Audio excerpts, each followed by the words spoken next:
Dalam setiap perubahan hukum, selalu ada satu pertanyaan besar. Apakah keadilan benar-benar semakin dekat atau justru semakin kompleks? Indonesia kini memasuki babak baru dalam sistem hukum nasional dengan diberlakukannya Kitab Undang-Undang Hukum Pidana yang baru. Sebuah pembaruan yang digadang-gadang membawa kepastian, menjunjung keadilan, dan lebih berpihak pada kepentingan publik. Namun di lapangan, bagaimana sesungguhnya KUHP baru ini diterapkan? Apa manfaat nyatanya bagi praktik hukum sehari-hari?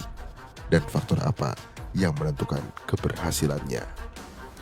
Dalam perbincangan kali ini, kita akan mendengar langsung pandangan seorang praktisi hukum yang tidak hanya memahami teks undang-undang, tetapi juga realitas penerapannya. Ikuti dialog mendalam ini untuk memahami bagaimana KUHP baru diuji oleh praktik dan bagaimana harapan publik diletakkan di atasnya. Inilah wawancara khusus tentang implementasi KUHP baru sebagai wujud transformasi hukum nasional yang berorientasi pada kepentingan publik dari sudut pandang praktisi hukum. Selamat malam, saya Joni Masmur William Manurung, partner dari kantor hukum John Joni and Partners, Jakarta. Baik, terima kasih.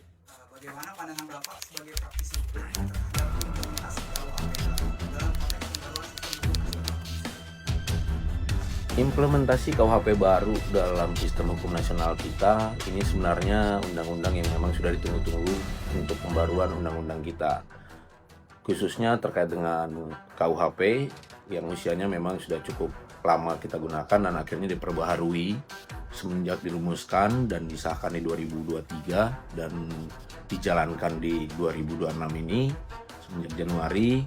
Ini membuka ruang baik untuk masyarakat dan para penegak hukum juga, khususnya untuk masyarakat, sehingga masyarakat lebih terlindungi dengan adanya KUHP baru ini. Baik. Dalam praktik hukum sehari-hari, manfaat apa yang paling terasa dari penerapan KUHP baru, khususnya terkait kepastian dan keadilan hukum? Oke. Dengan adanya KUHP baru ini, yang paling banyak, contoh yang paling banyak terjadi di masyarakat saat ini, apalagi tahun-tahun saat ini seperti banyaknya ada media sosial maupun hubungan sosial antar masyarakat sesuai dengan perkembangan zaman, itu seperti kalau di undang-undang terdahulu itu diatur terkait dengan undang-undang ITE.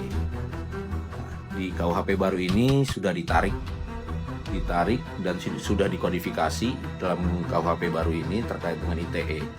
Nah, di dalam ini kebebasan masyarakat khususnya dalam hal berpendapat itu terlindungi, tidak seperti dahulu kala pada saat belum adanya KUHP baru. Pasal yang digunakan di dalam ITE ini bisa kalau kita sebut dalam tanda kutip adalah pasal karet. Setiap ada orang baru berpendapat sedikit sudah langsung diteror dan ditakut-takuti dengan pasal dalam undang-undang ITE dengan ancaman hukuman yang cukup tinggi. Sementara di dalam KUHP baru ini saat ini masyarakat dengan berlakunya undang-undang sekarang, masyarakat menjadi lebih bebas dan terlindungi. Mengapa demikian? Terlihat bahwa lebih detail penjabaran dari isi pasal tersebut. Isi pasal khususnya mengenai pencemaran nama baik, penghinaan, itu didetailkan kembali di dalam KUH Perdata KUH Pidana yang baru, sehingga tidak ada multitafsir di dalam undang-undang KUH Pidana yang baru ini. Oke, menurut Bapak apa saja faktor kunci yang menentukan keberhasilan implementasi KUHP baru di lapangan, Pak? Oke, kuncinya sebenarnya begini. Untuk implementasi KUHP baru ini, koordinasi antar penegak hukum dan sosialisasi undang-undang tersebut di masyarakat. Mungkin dengan adanya contoh misalnya di wilayah-wilayah baik level di kelurahan atau kecamatan dilakukan penyuluhan hukum yang bekerja sama dengan para aparat penegak hukum. Dan aparat penegak hukum pun ini harus berkoordinasi jelas dari semua instansi-instansi yang ada, baik dari kepolisian, kejaksaan, pengadilan, maupun advokat. Karena masyarakat ini perlu edukasi untuk hal ini. Banyak masyarakat tidak tahu adanya perlindungan hukum buat mereka dan adanya lembaga-lembaga bantuan hukum yang dapat melindungi mereka, mendampingi mereka dalam proses apabila mereka terjerat dengan pasal-pasal di KUHP baru ini.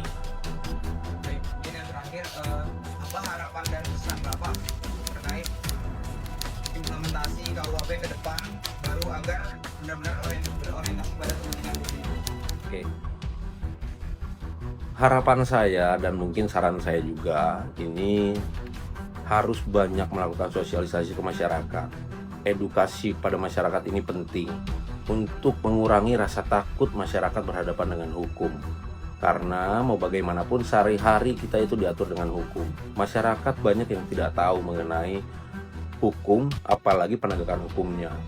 Nah, aparat-aparat penegak hukum ini harus lebih humanis dalam hal penegakan hukum maupun memberikan masukan-masukan dan penyuluhan-penyuluhan dan sosialisasi kepada masyarakat sehingga masyarakat pun tahu bagaimana penegakan hukum dan penggunaan aturan undang-undang yang baru ini.